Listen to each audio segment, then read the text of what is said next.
ಎಲ್ಲರಿಗೂ ನಮಸ್ಕಾರ ಸ್ನೇಹಿತರೆ. ಧನುರ್ಮಾಸ ದೇವತಾರಾಧನೆಗೆ ಮೀಸಲಾದ ತಿಂಗಳು. ವಿಶೇಷವಾಗಿ ಭಗವಾನ್ ವಿಷ್ಣುವನ್ನ ಈ ಸಂದರ್ಭದಲ್ಲಿ ಪ್ರಾರ್ಥಿಸಲಾಗುತ್ತದೆ. ಈ ಧನುರ್ಮಾಸದ ತಿಂಗಳಿನಲ್ಲಿ ಎಲ್ಲ ದೈವಗಳು ತಮ್ಮ ಆರಾಧ್ಯ ದೈವನಿಗೆ ಸ್ವತಃ ತಾವೇ ಬ್ರಾಹ್ಮಿ ಮುಹೂರ್ತದಲ್ಲಿ ಪೂಜೆ ಮಾಡುವ ಶ್ರೇಷ್ಠವಾದ ಮಾಸ. ಧನುರ್ಮಾಸ ದೇವತಾರಾಧನೆಗೆ ಮೀಸಲಾದ ತಿಂಗಳು. ವಿಶೇಷವಾಗಿ ಭಗವಾನ್ ವಿಷ್ಣುವನ್ನ ಈ ಸಂದರ್ಭದಲ್ಲಿ ಪ್ರಾರ್ಥಿಸಲಾಗುತ್ತದೆ. ಆದ್ದರಿಂದಲೇ ಈ ತಿಂಗಳಲ್ಲಿ ಮಹಾವಿಷ್ಣುವಿನ ಆರಾಧನೆಗೆ ಹೆಚ್ಚಿನ ಪ್ರಾಶಸ್ತ್ಯ.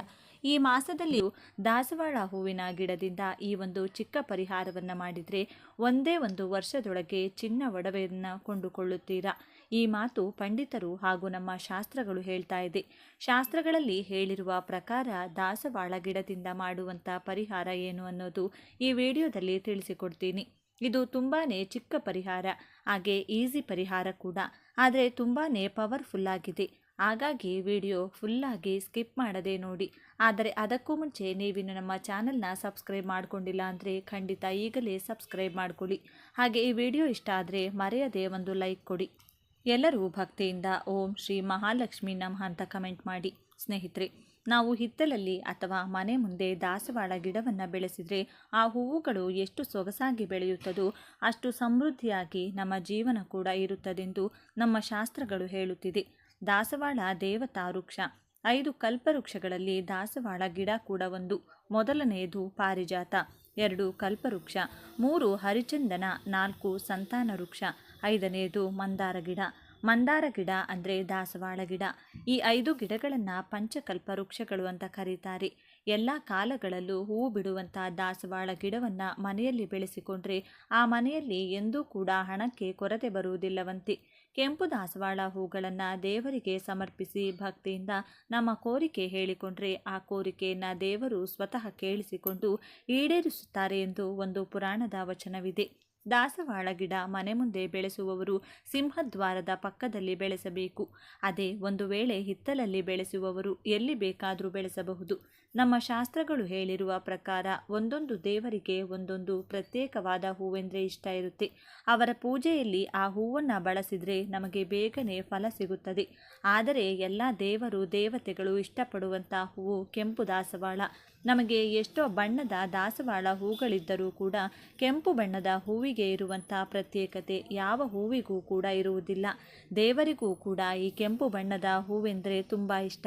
ಹಾಗಾಗಿ ನಿಮಗೆ ಯಾವ ಬಣ್ಣದ ಹೂವು ಇಷ್ಟ ಇದ್ದರೂ ಕೂಡ ಅದರ ಜೊತೆ ಈ ಕೆಂಪು ಬಣ್ಣದ ದಾಸವಾಳ ಹೂವನ್ನು ಕೂಡ ಮನೆಯಲ್ಲಿ ತಪ್ಪದೇ ಬೆಳೆಸಿ.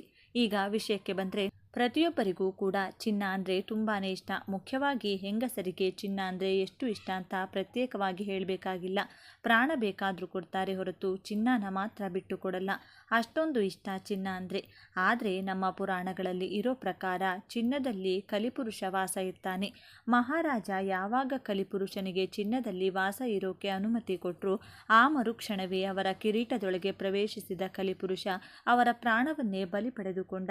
ಆದರೆ ಎಲ್ಲ ಚಿನ್ನದಲ್ಲೂ ಕೂಡ ಕಲಿಪುರುಷ ಇರಲ್ಲ. ಯಾರು ಅಧರ್ಮವಾಗಿ ಬೇರೆಯವರಿಗೆ ಮೋಸ ಮಾಡಿ ಚಿನ್ನ ಸಂಪಾದನೆ ಮಾಡಿರ್ತಾರೋ, ಆ ಬೇರೆಯವರ ಚಿನ್ನವನ್ನು ಕದ್ದಿರ್ತಾರೋ ಆ ಚಿನ್ನದಲ್ಲಿ ಮಾತ್ರನೇ ಕಲಿಪುರುಷನ ವಾಸ ಇರ್ತಾರೆ. ಎಲ್ಲಿ ಎಲ್ಲರಿಗೂ ಕೂಡ ಜೀವನದಲ್ಲಿ ಚಿನ್ನ ಕೊಂಡ್ಕೊಳ್ಬೇಕು ಅನ್ನೋ ಆಸೆ ಇರುತ್ತೆ. ಅವರ ಹತ್ರ ಎಷ್ಟು ಚಿನ್ನ ಇದ್ದರೂ ಕೂಡ ಇನ್ನೂ ಜಾಸ್ತಿ ಬೇಕು ಅಂತ ಆಸೆ ಪಡ್ತಾರೆ. ಬಡವರು ಒಂದು ಓಲೆ ಕೊಂಡುಕೊಂಡ್ರೆ ಸಾಕು ಅಂದ್ಕೊಂಡ್ರೆ ಮಿಡಲ್ ಕ್ಲಾಸ್ ಅವರು ಚೈನ್ ಬೇಕು ಅಂತಾರೆ. ಶ್ರೀಮಂತರು ಹೊಸ ಡಿಸೈನ್ ಆಭರಣಗಳು ಯಾವಾಗ ಬರುತ್ತೆ ಅಂತ ಕಾಯ್ತಾ ಇರ್ತಾರೆ. ಹೀಗೆ ಎಲ್ಲರಿಗೂ ಕೂಡ ಚಿನ್ನ ಬೇಕು. ಅದೇ ರೀತಿ ನಿಮಗೂ ಕೂಡ ಚಿನ್ನ ಕೊಂಡ್ಕೊಳ್ಳೋ ಆಸೆ ಇದ್ದರೆ ಅಮಾವಾಸ್ಯೆಯನ್ನು ಮಿಸ್ ಮಾಡಬೇಡಿ. ನಾನು ಹೇಳುವಂಥ ಈ ಪರಿಹಾರವನ್ನು ಮಾಡಿ ನೋಡಿ. ಇದನ್ನು ಬರೀ ಹೆಂಗಸರು ಮಾತ್ರ ಅಲ್ಲದೆ ಗಂಡಸರು ಕೂಡ ಮಾಡಬಹುದು. ಇದಕ್ಕಾಗಿ ನೀವು ಯಾವುದಾದರೂ ಒಂದು ಕೆಂಪು ಬಣ್ಣದ ದಾಸವಾಳ ಹೂವಿನ ಗಿಡದ ಹತ್ರ ಹೋಗಬೇಕು. ಆ ಗಿಡ ನಿಮ್ಮ ಮನೆಯಲ್ಲಿಲ್ಲ ಅಂದರೂ ಕೂಡ ಪರವಾಗಿಲ್ಲ, ಅಕ್ಕಪಕ್ಕದ ಮನೆ ಆಗಿರಬಹುದು ಅಥವಾ ಎಲ್ಲಾದರೂ ಪಾರ್ಕಲ್ಲೋ ರೋಡಲ್ಲಿರುವಂಥ ಗಿಡ ಆದರೂ ಕೂಡ ಪರವಾಗಿಲ್ಲ. ಮೊದಲಿಗೆ ದಾಸವಾಳ ಗಿಡಕ್ಕೆ ಸ್ವಲ್ಪ ನೀರು ಹಾಕಿ ನಮಸ್ಕಾರ ಮಾಡಿಕೊಳ್ಳಿ. ಬಳಿಕ ಆ ಗಿಡದಿಂದ ಒಂದು ಎಲೆಯನ್ನು ಕಿತ್ಕೊಳ್ಳಿ. ಆ ಎಲೆಯಲ್ಲಿ ಎಲ್ಲೂ ಕೂಡ ಡ್ಯಾಮೇಜ್ ಇರಬಾರ್ದು. ಚೆನ್ನಾಗಿ ದೊಡ್ಡದಾಗಿರುವಂಥ ಎಲೆಯನ್ನು ಕಿತ್ಕೊಂಡು ಬನ್ನಿ. ಆ ಎಲೆಯನ್ನು ಮನೆಗೆ ತಂದು ಚೆನ್ನಾಗಿ ತೊಳೆದು ಆ ಎಲೆ ಫುಲ್ ಕವರ್ ಆಗೋ ಥರ ಅರಿಶಿನವನ್ನು ಹಚ್ಚಬೇಕು. ಅಂದರೆ ಎಲ್ಲೂ ಕೂಡ ಹಸಿರು ಬಣ್ಣ ಕಾಣಿಸಬಾರ್ದು. ಅಷ್ಟು ಚೆನ್ನಾಗಿ ನೀವು ಅರಿಶಿನ ಹಚ್ಚಬೇಕು. ಬಳಿಕ ಅದನ್ನು ಲಕ್ಷ್ಮೀದೇವಿ ಫೋಟೋ ಮುಂದೆ ಇಟ್ಟು ಅದರ ಮೇಲೆ ಎಷ್ಟಾಗುತ್ತೋ ಅಷ್ಟು ನೆನೆಸಿಟ್ಟಿರುವಂಥ ಕಡಲೆಕಾಳುಗಳನ್ನು ಹಾಕಬೇಕು.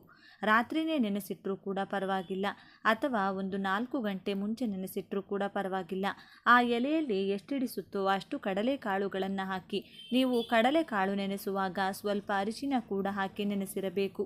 ಈ ರೀತಿ ಎಲೆ ಮೇಲೆ ಅರಿಶಿನ ಹಾಕಿ ಕಡಲೆಕಾಳು ಹಾಕಿದ ಮೇಲೆ ಸ್ವಲ್ಪ ಹೊತ್ತು ಕಣ್ಣು ಮುಚ್ಚಿಕೊಂಡು ಲಕ್ಷ್ಮೀ ದೇವಿಗೆ ನಿಮ್ಮ ಮನಸ್ಸಿನಲ್ಲಿರುವಂಥ ಕೋರಿಕೆಯನ್ನು ಹೇಳ್ಕೊಳ್ಳಿ. ನಿಮಗೆ ಒಡವೆ ಬೇಕು ಅಂದರೆ ಅದನ್ನೇ ಹೇಳಿ. ಹಣ, ಆರೋಗ್ಯ, ಸಿರಿ ಸಂಪತ್ತು, ಐಶ್ವರ್ಯ, ಸಂತೋಷ ಹೀಗೆ ಏನು ಬೇಕೋ ಅದನ್ನು ಹೇಳಿ. ಆದರೆ ಒಂದೇ ಒಂದು ಕೋರಿಕೆ ಮಾತ್ರನೇ ನೀವು ಕೇಳಬೇಕು. ಅದರ ನಂತರ ನೀವು ನಾರ್ಮಲ್ ಆಗಿ ಪೂಜೆ ಮಾಡಿ ಮುಗಿಸಿಕೊಳ್ಳಿ. ದೇವರ ಮುಂದೆ ನೀವಿಟ್ಟಂಥ ಆ ಎಲೆ ಹಾಗೂ ಕಡಲೆಕಾಳುಗಳನ್ನು ದಿನಾಪೂರ್ತಿ ಅದೇ ರೀತಿ ಬಿಡಬೇಕು. ಹಾಗೇನ ಯಾವ ಸಮಯದಲ್ಲೂ ಕೂಡ ದೀಪ ಆರದೆ ಇರೋ ಥರ ನೋಡ್ಕೊಳ್ಳಿ. ಇನ್ನು ಆ ಕಡಲೆಕಾಳು ಅಥವಾ ಆ ಎಲೆಯನ್ನು ಮುಟ್ಟೋದಾಗ್ಲಿ ಕದಲಿಸೋದಾಗ್ಲಿ ಮಾಡೋಕೆ ಹೋಗಬೇಡಿ. ಇನ್ನು ಅಮಾವಾಸ್ಯೆ ನೆಕ್ಸ್ಟ್ ಡೇ ನೀವು ಸ್ನಾನ ಮಾಡಿಕೊಂಡು ಬಿಸಿ ಬಿಸಿಯಾಗಿ ಅನ್ನ ತಯಾರಿಸಿ ಅದರಲ್ಲಿ ಸ್ವಲ್ಪ ಹಾಲು, ಬೆಲ್ಲದ ಪುಡಿ ಹಾಗೂ ತುಪ್ಪ ಬೆರೆಸಿ ಅದನ್ನು ಉಂಡೆ ಥರ ಕಟ್ಟಿ ಲಕ್ಷ್ಮೀ ದೇವಿಯ ಫೋಟೋ ಮುಂದೆ ಇಡಿ. ನೀವು ನಾರ್ಮಲ್ ಆಗಿ ಪೂಜೆ ಮಾಡಿಕೊಂಡು ಈ ಕಡಲೆಕಾಳುಗಳ ಎಲೆ ಇದೆಯಲ್ಲ, ಇದನ್ನು ನೀವೀಗಾಗಲೇ ಲಕ್ಷ್ಮೀ ದೇವಿ ಮುಂದೆ ಇಟ್ಟಿರುವಂಥ ಅನ್ನದ ಉಂಡೆ ಇದೆಯಲ್ಲ ಅದರ ಮಧ್ಯದಲ್ಲಿ ಭದ್ರವಾಗಿಟ್ಟು ಅದನ್ನು ತಗೊಂಡು ಹೋಗಿ ಯಾವುದಾದರೂ ಹಸುಗೆ ತಿನ್ನಿಸಿಬಿಡಿ. ಒಂದು ವೇಳೆ ನೀವಿರೋ ಜಾಗದಲ್ಲಿ ಯಾವ ಹಸು ಕೂಡ ಸಿಗಲ್ಲ ಅನ್ನೋ ಪಕ್ಷದಲ್ಲಿ ನೀವು ಈ ಅನ್ನ ತಯಾರಿಸೋ ಅಗತ್ಯ ಇಲ್ಲ. ಬರೀ ಈ ಎಲೆಯನ್ನು ತಗೊಂಡು ಹೋಗಿ ಕಾಲುಗಳನ್ನು ಯಾವುದಾದರೂ ಪಕ್ಷಿಗೆ ಕೊಟ್ಟು ಆ ಎಲೆನ ಮಾತ್ರ ನೀವು ಯಾವ ಗಿಡದಿಂದ ಎಲೆ ಕಿತ್ತು ತಂದಿರ್ತೀರೋ ಅದೇ ಗಿಡದ ಕೆಳಗೆ ಸ್ವಲ್ಪ ಮಣ್ಣು ಅಗೆದು ಅದರೊಳಗಡೆ ಆ ಎಲೆಯನ್ನು ಹಾಕಿ ಮುಚ್ಚಿಡಿ. ನೀವು ಹಸುಗೆ ಕೊಡೋದಿದ್ರೆ ಈ ಡಬಲ್ ಕೆಲಸ ಇರಲ್ಲ, ಎಲ್ಲ ಕೂಡ ಟೋಟಲ್ ಆಗಿ ಹಸುಗೆ ಕೊಟ್ಟು ಬಿಡಬಹುದು. ಹಸು ಸಿಗೋದೇ ಇಲ್ಲ ಅನ್ನೋರು ಮಾತ್ರ ಇನ್ನೇನು ಮಾಡೋಕ್ಕಾಗಲ್ಲ, ಈ ರೀತಿ ಪಕ್ಷಿಗೆ ಕಾಳುಗಳನ್ನು ಕೊಟ್ಟು ಎಲೆಯನ್ನು ಮಾತ್ರ ಅದೇ ಗಿಡದ ಕೆಳಗಡೆ ಹೋಗಿ ಹಾಕಬೇಕು. ಈ ಒಂದು ಚಿಕ್ಕ ಪರಿಹಾರ ಮಾಡಿಕೊಂಡ್ರೆ ಖಂಡಿತ 1 ವರ್ಷದ ಒಳಗೆ ನೀವು ಕೇಳಿರುವಂಥ ಕೋರಿಕೆ ಈಡೇರುತ್ತೆ. ಒಂದು ವೇಳೆ ಚಿನ್ನ ಬೇಕು ಅಂತ ನೀವು ಕೇಳಿದರೆ 1 ವರ್ಷದ ಒಳಗಡೆ ಚಿನ್ನ ನೀವು ಕೊಂಡ್ಕೊಳ್ತೀರಿ. ನೀವು ಒಂದು ವೇಳೆ ತುಂಬ ಬಡವರಾಗಿದ್ದು ಅಥವಾ ದಿನಗೂಲಿ ಮಾಡ್ತಾ ಇದ್ರೂ ಕೂಡ ಚಿನ್ನ ಕೊಂಡ್ಕೊಳ್ತೀರಾ, ಅಥವಾ ಯಾವುದೋ ಒಂದು ರೂಪದಲ್ಲಿ ಚಿನ್ನ ತಪ್ಪದೆ ನಿಮ್ಮ ಕೈ ಸೇರುತ್ತದೆ. ಆ ಅದೃಷ್ಟನ ಸ್ವತಃ ಲಕ್ಷ್ಮೀ ದೇವಿನೇ ನಿಮಗೆ ಕೊಡ್ತಾರೆ. ಹಾಗಾಗಿ ಸ್ನೇಹಿತರೆ, ಮಿಸ್ ಮಾಡ್ಕೋಬೇಡಿ. ಈ ಚಿಕ್ಕ ಪರಿಹಾರವನ್ನು ಮಾಡಿಕೊಂಡು ನಿಮ್ಮ ಕೋರಿಕೆಯನ್ನು ಈಡೇರಿಸಿಕೊಳ್ಳಿ. ಈ ವಿಡಿಯೋ ನಿಮಗೆ ಇಷ್ಟ ಆದರೆ ಲೈಕ್ ಮಾಡಿ, ಶೇರ್ ಮಾಡಿ. ಇಂತಹ ಹೆಚ್ಚಿನ ಉತ್ತಮ ಮಾಹಿತಿಗಳಿಗಾಗಿ ತಪ್ಪದೆ ನಮ್ಮ ಚಾನೆಲ್ನ ಸಬ್ಸ್ಕ್ರೈಬ್ ಮಾಡಿಕೊಳ್ಳಿ. ನಾಳೆ ಮತ್ತೊಂದು ವಿಡಿಯೋದೊಂದಿಗೆ ಪುನಃ ಭೇಟಿಯಾಗೋಣ. ಧನ್ಯವಾದಗಳು. ಕಷ್ಟದಲ್ಲಿ ದೇವರು ಯಾಕೆ ಸುಮ್ಮನಿದ್ದಾನೆ ಎಂದು ಚಿಂತಿಸಬೇಡಿ. ಯಾಕಂದ್ರೆ ಪಾಠ ಕಲಿಸಿದಂತೆ ಅಂತಹ ಶಿಕ್ಷಕರು ಕೂಡ ಪರೀಕ್ಷಾ ಕೊಠಡಿಯಲ್ಲಿ ಸುಮ್ಮನೆ ಕೂತ್ಕೊಂಡಿರ್ತಾರೆ. ಶನಿದೇವ ಪರೀಕ್ಷೆಗಳನ್ನ ಕೊಟ್ಟು ನಿಮಗೆ ಪಾಠವನ್ನ ಕಲಿಸಿ ನಿಮ್ಮನ್ನ ಹೊಸ ವ್ಯಕ್ತಿಯನ್ನಾಗಿ ಪರಿವರ್ತನೆಯನ್ನ ಮಾಡಿದ್ದಾರೆ. ಇದರ ಫಲಿತಾಂಶ ಸಿಗುತ್ತಾ ಹೋಗುತ್ತದೆ. ಶನಿ ಗ್ರಹದ ಬೀಜ ಮಂತ್ರವನ್ನ ಪ್ರತಿನಿತ್ಯ ಪಠಿಸಿ. ಜೊತೆಗೆ ಓಂ ಶ್ರೀ ಶನೈಶ್ಚರಾಯ ನಮಃ ಎಂದು ಈ ಬೀಜ ಮಂತ್ರವನ್ನ ಪ್ರತಿನಿತ್ಯ 21 ಬಾರಿ ಪಠಿಸುತ್ತಾ ಬನ್ನಿ. ಎಲ್ಲವೂ ಶುಭವಾಗುತ್ತೆ.